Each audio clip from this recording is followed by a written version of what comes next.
Okay, so congratulations, your four-wheel drive's turned up and you're going to have a box like this. First of all, the instruction manual, please read this. This has a lot of good information in there. It will tell you every single thing you need to know about the system, and we really do encourage everyone to read it. As much as we all hate reading instruction manuals, please read this because it will help you out in the long run. In the back there's also a quick start guide, which can also be helpful if you're particularly keen to get up and running. But the easiest solution is to just watch this video and go through all the steps that we're going to show you step by step so that there's nothing missed. First of all, we want to take the pod off the motor so that we can get it ready to install on the board. So that includes undoing the 3 screws that hold the motor in. These screws come out counterclockwise. And we just pull the motor pod off. Then using the same tool bit, we're going to undo the pod by undoing the 4 screws that are inside the pod. Again, counterclockwise. Just going to undo each one.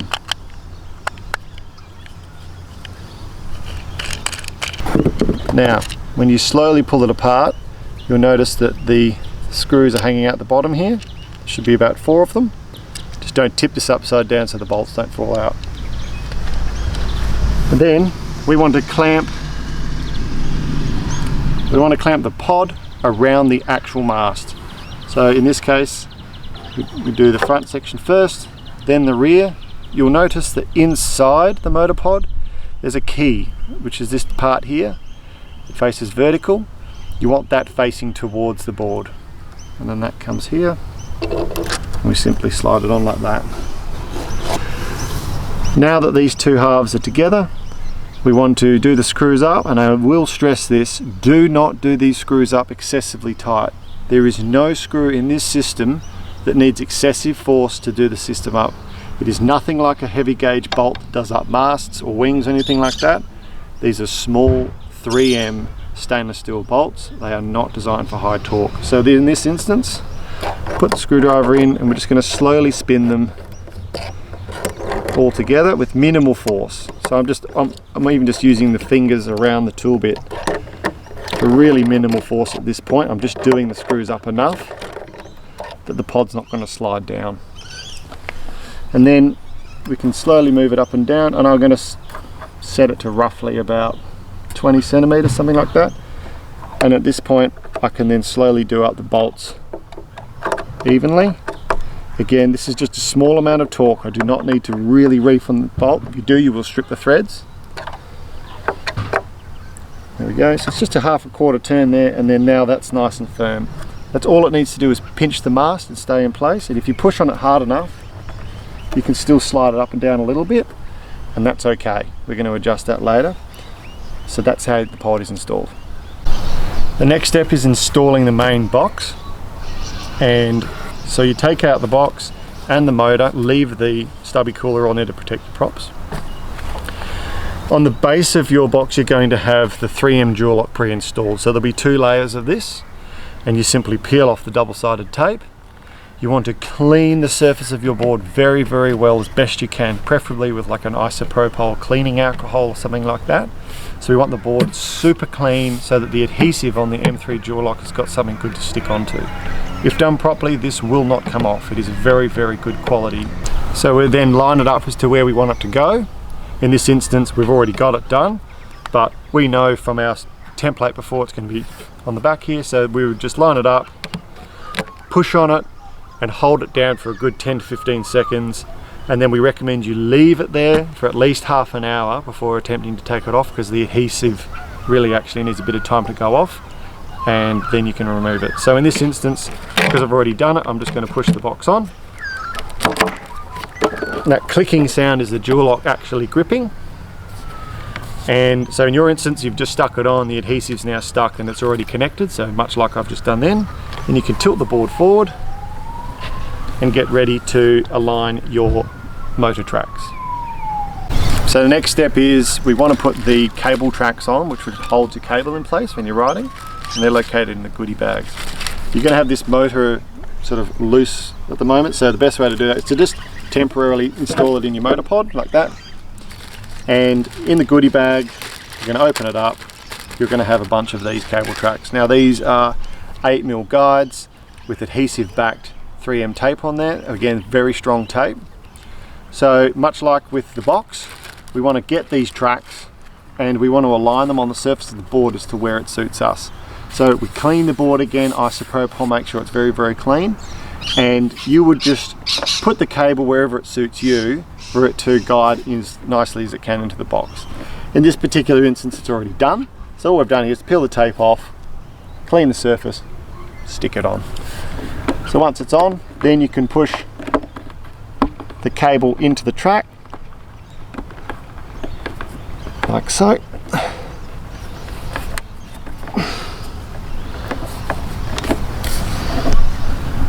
And now that the cable is securely in its tracks, we're ready to secure the pod properly and put the vertical track in place. So the next step is we want to put the trailing edge mast cable support on. So this holds the vertical section of cable in place and gives you a streamlined option. So that's simply just put it on your mast like that and push your cable back over it. Now that the box is lined up and the cable tracks are on, you're going to be able to fine adjust where you want your pod a little bit better. So in this instance, I'm going to push this pod up just ever so slightly so that the cable is a nice neat curve and it sort of naturally wants to sit straight here. So now that I know that's where it's going to go, I'm going to take my motor back out, just let that hang there. Now with the same driver, again, I'm just going to go back into the pod and I'm just going to give it another, just a tiny little bit of a nip up. So now that you've nipped up the pod, and again, it's only just a little nip up, it's not excessive force. We can put the motor back in and it should slide in nice and firmly, be nice and secure. And then these small 3 screws that we took out at the very beginning, they're going to go back into the side of the pod to secure the motor in place. These screws, again, do not need excessive force. You can see I'm just doing it up with my fingers and then a tiny little nip. The load is through the pod, through the puck. These screws do not do anything other than locate the motor in place to prevent it from sliding out. So they do not need excessive force. They are not load bearing in any capacity. They are simply locators. So again, I can freely and easily screw these into place, which means that there's nothing in the thread, there's nothing binding and nothing in the way. If you're using any excessive force at any point in time, something is not right, stop what you're doing and check the threads. Generally in this instance it would be misalignment of the puck, or there might be something bound up in the thread. That's it. So they're now done.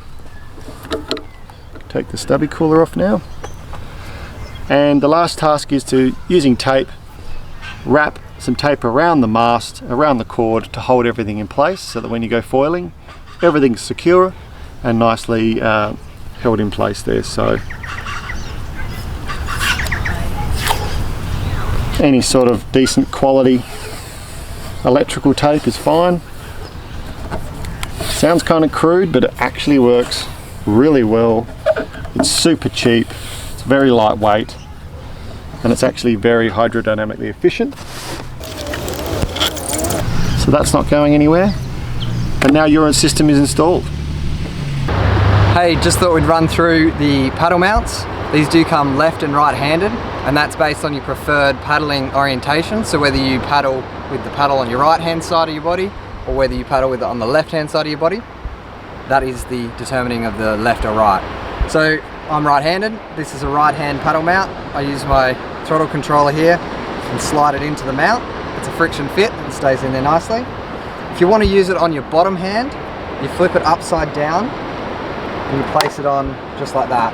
There is some stainless steel screws that hold the paddle mount on, and they just go through there and you just nip them up. They don't need to be crazy tight. Then for your bottom hand, you're using your right thumb to push the trigger like that. If you want to use it on your top hand, which we're finding most people prefer, myself included, for an adjustable paddle mount like this where it's a thinner diameter, we do have some little shims. You can place the little shim in there, pop that onto the controller mat just like that, And now it's upright for the right hand, top hand, and then you're using this thumb here to push the controller. That's my preferred method, is the top hand, and then you paddle, paddle, paddle, just like that. And as I said, there's left and right-handed based on which way you prefer to paddle. So next thing is we want to turn on the whole system. So assuming you want to go foiling, or just check that it's working. We're going to hold the power button on the side of the controller on for about 2 to 3 seconds. When you do, the screen will turn on, it's ready to go. Then the battery in the main box. So we've opened up the lid. We want to make sure that there's no excessive sand and build up and grit in your seal. This is your primary defense against water getting in this box. Please take care of it and make sure there's nothing getting clipped in the way. The battery has a bottom and a top. Top's got the label on the top of it. It has a curved side on one and a very flat side on the other. You want the curved side facing the back of the board, and it should just neatly slot into place. Can't really go anywhere, it's perfectly sized for this box. All you want to do then is connect your power leads up. They are keyed. You will see there's a radius on this edge, a flat side on this edge. You can't plug it in backwards unless you're using extreme force. So please make sure that it goes in the right way, black to black. Plugged in, should go in nice and smooth. Push the cable down so it's out the way. That 6 tones followed by a little diddle means the speed controller is armed, the receiver is talking to the transmitter and vice versa, and the system is ready to go. And if I pull the trigger, you've got throttle. Obviously the propellers are designed to flick out under centrifugal force. You want to make sure that the propellers are nice and smooth. They flop down. They're not rigid and being done up too tight or got some grit and whatnot in the actual bolts. Propeller maintenance is very important. So over time, when you use this system, salt is going to find its way inside the propeller hub, in between where the propeller spins on the main bolt, where it rotates around. You have to clean this out every 3 or 4 sessions, because salt, as I said, will build up. It expands and creates pressure, and that pressure then makes the propellers very hard to flick in and out smoothly. So you want to undo the bolt, drop the pin out, take the propeller out, and then wash the propeller in warm soapy water and get your little driver and poke it through. The driver happens to be exactly the same dimensions as the hole in the bolt. So just want to make this, push this in and out a little bit, get it like that, and that will push the salt crystals out. Then when you put it all back together again, it should be nice and floppy, which means as soon as the blade hits the water, it'll flick back and be nice and smooth. If you don't do this, you're going to notice that your blades get stiffer and stiffer and stiffer to the point where they might not fold back very neatly, and they're going to get really stiff, which is not going to help you in the surf. So if your box comes off in the surf, what do? Well, you just got to clip it back on. But let's say the only way this really comes off is your leg rope gets curled around the box and you fall off. A 70, 80, 90 kilo person with a leg rope on a box, it's going to come off, and it's designed to come off. This is the weak point.